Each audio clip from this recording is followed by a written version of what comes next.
হাসিনা যখন ক্ষমতায় আসে তখন আমার বয়স 7।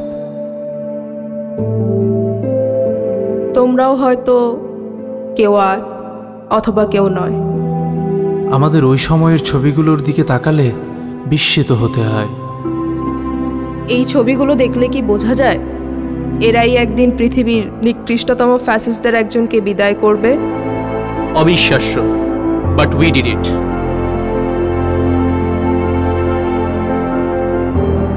রিমেম্বার, সবাই যখন ধরে নিয়েছিল ফ্যাসিবাদের শেকলেই কাটবে আমাদের কয়েক প্রজন্ম, তখন আমরাই বলেছিলাম না, আমরা মানব না।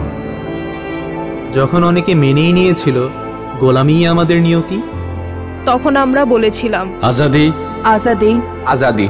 যখন নির্ঝঞ্ঝাট জীবন চাওয়া স্বজনেরা বলেছিল লেটস অ্যাকসেপ্ট, বি প্র্যাগম্যাটিক, তখন আমরাই বলেছিলাম উই রিভল্ট।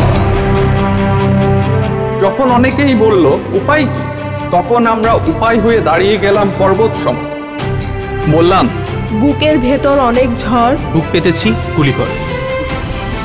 আমরাই ছিলাম বিপ্লব, আমরাই অভ্যুত্থান। এবার বিপ্লবের দ্বিতীয় ধাপ আমাদের সামনে। একদিনে 2 ভোট। সংসদ নির্বাচনে ভোট দিয়ে আমরা ঠিক করব কেমন সরকার চাই। একই সাথে গণভোটে ভোট দিয়ে ঠিক করব ভবিষ্যতের বাংলাদেশ কেমন চাই। সংস্কার চাইলে গণভোটে হ্যাঁতে ভোট দিব, সংস্কার না চাইলে না।